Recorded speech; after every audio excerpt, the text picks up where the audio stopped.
General question, మినుగురులోని ఇంగ్లీష్లో ఏమంటారు? ఎవరికైనా ఐడియా ఉందా ఇక్కడ ఆడియన్స్ నుంచి? Fire flies. సో ఈ సినిమా చూసిన వాళ్ళకి ఈ క్వశ్చన్ అప్లై అవుతుంది. ఈ సినిమాకి టైటిల్ ఎందుకు పెట్టారు అనుకుంటున్నారు? Anybody?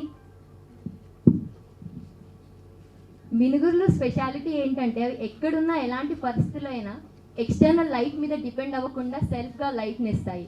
So that's the idea. ఇందులో మీరు గమనించినట్లయితే కనుక మన సెంట్రల్ థీమ్ చుట్టూ రివాల్వ్ అవుతూ ఉంటుందన్నమాట. బయట ఎక్స్టర్నల్గా హెల్ప్ కోసం తీసుకోకుండా ఉన్న వాళ్ళు వాళ్ళ పరిస్థితుల్లోంచి వాళ్ళ సమస్యకి ఇందాక చెప్పినట్లుగా పరిష్కారాన్ని వెతుక్కుంటారు. అందుకని ఐ థింక్ ఈ సినిమాకి మినుగురులు అనేది ఎగ్జాక్ట్ టైటిల్. స్కోప్ అయితే దీనికి యూనివర్సల్ స్కోప్ ఉంది. దీన్ని రొమాంటిక్ కామెడీ తీసుంటే ఏదో జస్ట్ మన స్టేట్లో ఎక్కడ ఆడేది, బట్ దీన్ని ఎలాగైనా నేషనల్ ఇంటర్నేషనల్ లెవెల్ తీసుకెళ్దామని నేను I picked this subject. Once I picked this subject, ఆ జర్నీ అండి, the overall journey like it took me like 2.5 years అండి. Almost 3 years. ఈ సినిమా ఇప్పుడు జూలై 2010లో స్టార్ట్ చేసామండి. ఆల్మోస్ట్ 3 years పట్టింది. సో ఐ మీన్ కళ్ళకి సంబంధించింది కాబట్టి it's not a general topic. So I had to do lot of research. So almost like 15 months పట్టిందండి. Almost ఆంధ్రప్రదేశ్లో ఉన్న ఈచ్ అండ్ ఎవ్రీ బ్లైండ్ స్కూల్కి వెళ్ళి అక్కడ వాళ్ళతో స్పెండ్ చేసి, so the journey is really important. It's just not the film. Cinema తీయడమే కాదు, ఆ జర్నీలోని ఎంతోమందిని కలిసాము, వాళ్ళ స్టోరీస్ ఎన్నో అని లైక్ ఇన్ అండ్ అవుట్స్ తెలుసుకున్నాము. We try to incorporate few.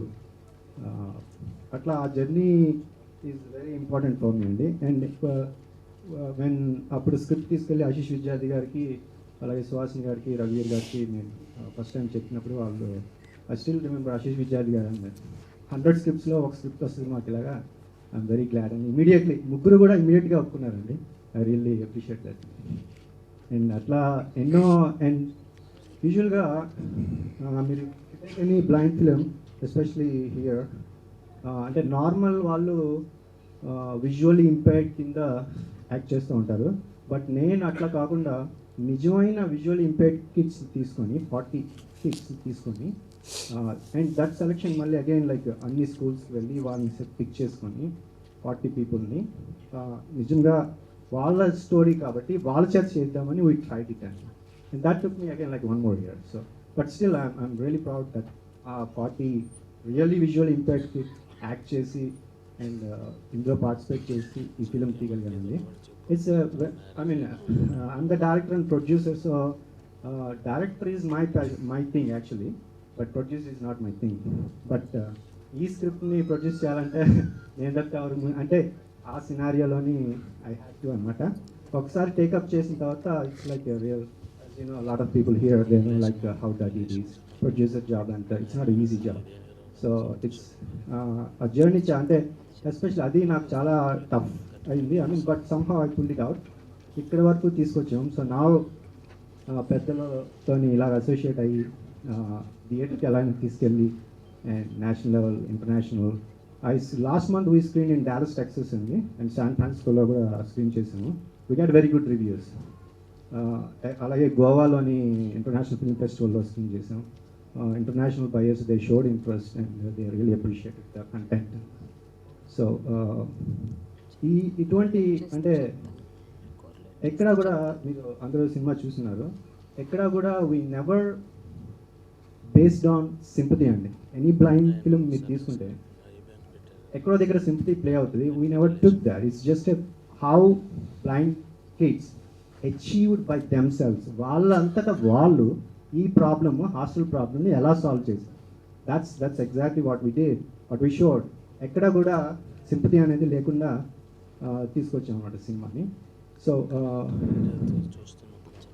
At the end like మీరు I mean cinema how great అనేది పక్కన పెడితే అది మీరు చెప్పాలి, నేను కాదు.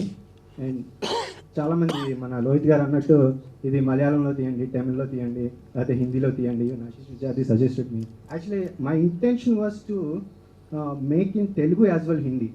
బడ్జెట్ కన్స్టెంట్స్ వల్ల ఆగిపోయాము. But that's the reason I had Ashish Vidyarthi, national scope ఉంది కాబట్టి ఆశీష్ విద్యార్థి, రఘువీర్ Yadav garu first time in Telugu, Suhasini garu in ensemble of cast and crew అనేది. సో ఇది కానీ తెలుగులోనే బికాజ్ ఆఫ్ బడ్జెట్ కన్స్టెంట్స్ తెలుగులోనే తీయగలిగాం అనమాట. బట్ స్టిల్ ఇట్స్ నేను అప్పటి నుంచి కూడా నా ఉద్దేశం అంటే we had meaningful sensible films in Telugu. My roots are in Telugu. So నేను ఫస్ట్ తెలుగులోనే తీస్తా. Next then we can try in Hindi and in English. I want to dub it in Tamil, Hindi and English. So I mean I will let them speak వాళ్ళ words important నాకు అన్నప్పుడు. But once again I really appreciate అండి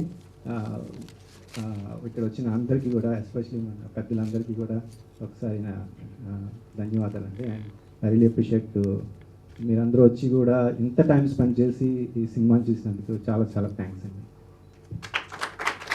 ఈ రోజున ఈ cinema blind visual impaired వాళ్ళ మీద తీసే సినిమా. కొంచెం బాధగానే ఉంటుంది, ఎమోషనల్గా ఉంటుంది అనుకుంటూ కూర్చున్నాను. నాకు మొదటి సీన్ తోటే డైరెక్టర్ అయోధ్య కుమార్ మొదటి సీన్ తోటి, అది టైలర్ ఆలీ అంటూ ఆ సీన్ తోటి సినిమా ప్రారంభించడం అనేది ఎక్కడో తనకు ఉన్నటువంటి కమర్షియల్ ఆ వ్యాపార దృక్పథం అనేది మిస్ అవ్వకుండా ఉన్నటువంటి డైరెక్టర్ అనిపించింది. సినిమా మొత్తం చూస్తే నాకు ఆయన భావావేశాలే కాదు, వ్యాపార దృక్పథం కూడా ఉంది. ఇది ఖచ్చితంగా ఉండాలి. అలాంటి వాళ్ళకి లాంగ్ జర్నీ చేస్తారు. ఇందులో చాలా సుదీర్ఘమైనటువంటి మంచి భవిష్యత్తు ఉంటుంది ఈ యొక్క సినిమా రంగంలో. వాటిని నేను ప్రత్యేకించాకన్నా తను కూడా అన్నాడు తన మాటలో, ఎక్కడో హృదయాన్ని తాకే విధంగా సినిమా తీయాలి తప్ప చాలా ప్యాథటిక్గా, చాలా బాధతోటో లేకపోతే ఆ రకంగా నేను సినిమా చేయాలనుకోలేదు. అందుకని ఎక్కడ కూడా వాళ్ళ సెల్ఫ్ పిటీ కోసం, సింపతి కోసం వాడు ఎవరు చూడలేదు. ప్రతి ఒక్కరు కూడాను వాళ్ళు చాలా ఉత్సాహంగాను వాళ్ళకు ఉన్నటువంటి పరిధి మేరకు వాళ్ళకున్న దీనికి ఎట్లాగా వాళ్ళ సమస్యను వాళ్ళు ఎలా పరిష్కరించుకోవాలో చాలా చక్కగా డైనమిక్గా తెలియజెప్పినటువంటి సినిమా. ఆ రకంగా ప్రతి క్యారెక్టర్ కూడాను సింపతి కోసమో ఇతరుల యొక్క సానుభూతి కోసమో ప్రయత్నం చేయకుండా వాళ్ళకున్న పరిధి మేరకు వాళ్ళకున్న సమస్యను వాళ్ళే ఎలాగా దీన్ని అధిగమించేలాగా వాళ్ళు చెప్పిన సమస్యలు ఎలాగా చూపిస్తారు అనేది చాలా ఆద్యంతం చాలా బాగా చూపించారు. ఇందాక యాంకర్గా ఉన్నటువంటి అమ్మాయి కూడా మినుగురులో ఆ పేరు ఎందుకు పెట్టారంటానికి స్వయం ప్రకాష్ గారు వాళ్ళ సమస్యను వాళ్ళు ఎలా తీర్చుకున్నారు అని చాలా చక్కగా వివరించింది. అంటే దాన్ని బట్టి మినుగురులు అనేది ఎంత జస్టిఫైడ్ టైటిల్ అంటే అంత అయితే కాదు. ఈ సినిమాలో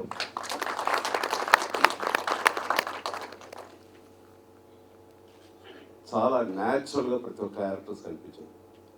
న్యాచురల్ అనగానే ఫస్ట్ మీరు అందరూ అనుకుంటారు అంధత్వంతో ఉన్నటువంటి ఆ బ్లైండ్ స్టూడెంట్స్ని నిజంగా వాళ్ళు పిక్ చేసి వాళ్ళ చేసి నటింపజేశారు కాబట్టి అది న్యాచురల్ అనుకుంటారు. కానీ దానికంటే ముందు నాకు చాలా న్యాచురల్ అనిపించిన క్యారెక్టర్ ఆశీష్ విద్యార్థి. చాలా న్యాచురల్గా, అంటే ఎంత రియలిస్టిక్గా చేశాడంటే ఆ బెట్టింగ్ టెంప్టేషన్ ఉన్నటువంటి క్యారెక్టరు అడ్డగోలుగా ఏదో ఒక డబ్బు సంపాదించాలి, దానికోసం ఏమైనా చేయాలి, అడ్డదారులను తొక్కాలి అనుకునే చాలా రెగ్యులర్ కనిపించే క్యారెక్టర్ అతనిలో కనిపించింది. దాన్ని 100% జస్టిఫై చేస్తూ ఉన్నాడు. ఈ సినిమాలో చెప్పాలంటే బ్యాడ్ నెగిటివ్ షేడ్ నా క్యారెక్టర్ కానీ చాలా ఎంటర్టైనింగ్గా ఉంది. నాకు చాలా చాలా బాగా అనిపిస్తుంది. ఆశీష్ విద్యార్థి ఈ సినిమాకి ఒక పట్టు లాంటి మనిషి, ఒక క్యారెక్టర్. సో ఆశీష్ విద్యార్థి మనస్ఫూర్తిగా నేను అభినందిస్తున్నాను. ఆ తర్వాత యంగ్స్టర్ కుర్రోడు దీపక్, దాన్ని సెలెక్ట్ చేసుకోవడంలో డైరెక్టర్ చాలా మంచి ఇదని చూడగానే చాలా బాగున్నాడు. అండ్ భవిష్యత్తులో హీరో మెటీరియల్ చూస్తుంటే యంగ్ అమీర్ ఖాన్ లాగా అనిపించాడు నాకు. సో మంచి భవిష్యత్తు కాబట్టి దీపక్ తను ఖచ్చితంగా మంచి నటుడుగా భవిష్యత్తుని తను మలుచుకుంటాడటం అనే సందేహం లేదు. వచ్చిన అవకాశాలు సద్వినియోగం చేసుకుంటాడు అనే నమ్మకం ఈ సినిమాలో తన టాలెంట్ ద్వారా కనిపించింది. ఆ రకంగా దీపక్ని మనస్ఫూర్తిగా అభినందిస్తాను. ఇందాక సోదరి మన కృపారాణి గారు మాట్లాడుతూ తల్లిదండ్రులు బిడ్డల్ని కేవలం ఐఏఎస్ ఆఫీసర్ గానో ఐఎఫ్ఎస్ గానో లేకపోతే ఐపీఎస్ గానో చదివించాలి, లాయర్లు డాక్టర్లు అనుకుంటారు.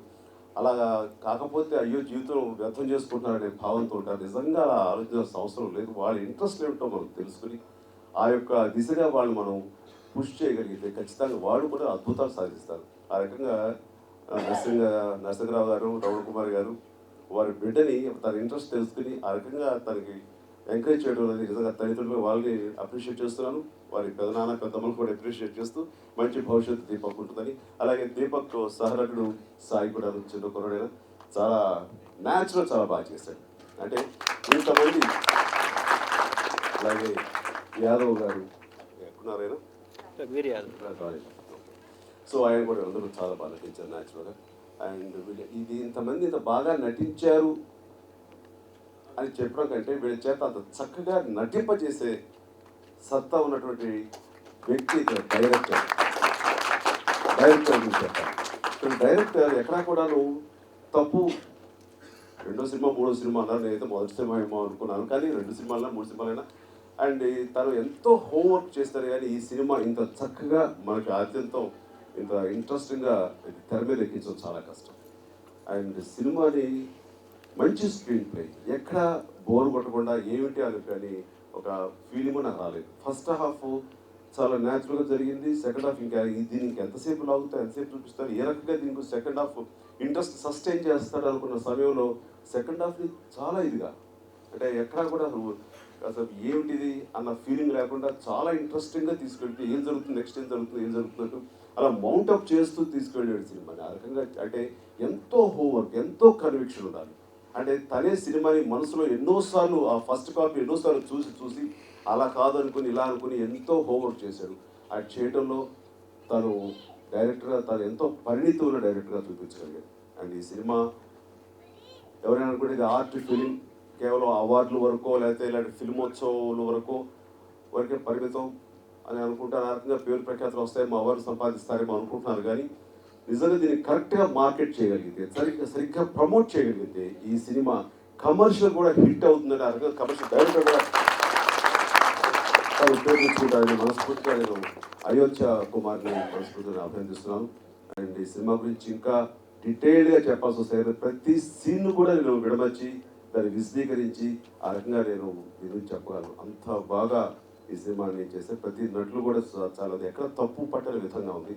ఆ యొక్క కెమెరా, ఆ క్యారెక్టర్, ఆ కెమెరా గురించి, ఆ కెమెరాతో తీసిన విధానం గురించి, ఆ కెమెరాలో ఆ క్యాండిడ్ ఆ ఫీలింగ్ని ఇస్తూ దాన్ని చూపించడం, లాస్ట్లో కరెక్టర్గా ఎలా చేరుతుందో అంటలో ఆ ఉత్కంఠను మౌంటప్ చేయడంలో అండ్ చాలా చక్కగా అందులో విలన్స్ లేరు, నాయకులు, ప్రతినాయకులు ఇలా ఎవ్వరు, కేవలం న్యాచురల్ సన్నివేశాలతోటి, సహజ సన్నివేశాలతోటి అండ్ అంత ఉత్కంఠని నిలబెట్టేలాగా తీసి ఆద్యంతం చాలా ఇంట్రెస్టింగ్గా తీసినటువంటి అయోధ్య కుమార్ని, డైరెక్టర్ని నేను మనస్ఫూర్తిగా అభినందిస్తాను. ఒక ఆర్టిస్ట్గా ఇటువంటి అచీవ్మెంట్స్ ప్రతి వాళ్ళకి ఉండాలి. And I'm so thankful to sir that he gave me an opportunity to act in this film at a very younger age so that I could get the scope to prove myself in this beautiful industry. ఒక blind కిడ్గా ఇట్లాంటి గొప్ప పాత్రలు చేయాలంటే చాలా తక్కువ మందికి వస్తుంటాయి. And నాకు జస్ట్ 15 years ఏజ్లో వచ్చింది క్యారెక్టర్. సరే చూసి చాలా ఇంట్రెస్ట్ అని తీసుకున్నారు. And I know I have huge responsibilities on my shoulders, but of course it's the matter of how my eyes look in the film. Sir has always been very encouraging to me. And ఇటువంటి ఒక role చేసినప్పుడు ఒక ఆర్టిస్ట్కి నాకు తెలిసినంత వరకు ప్రతి each and every Liberty కావాలి. అండ్ నాకు ఆ లిబర్టీ సార్ ఇచ్చారు. Thank you so much sir. 3 years back when Ayodhya approached with that script, one could see that he was the first timer and he was not throwing any names, but he wanted to make an amazing film. This was one from the heart. So this evening as we all gather, we don't know how the film will be accepted by the audience. But what I am really proud of is that Ayodhya has made a story that he started out to tell. And I really want to thank each one of you who has come here, each one of you who's here. Because of you, the audience will come to know about this film. And the brave effort of my dear friend and the wonderful actors, young and old, who have made this film and brought this here. Thank you so much.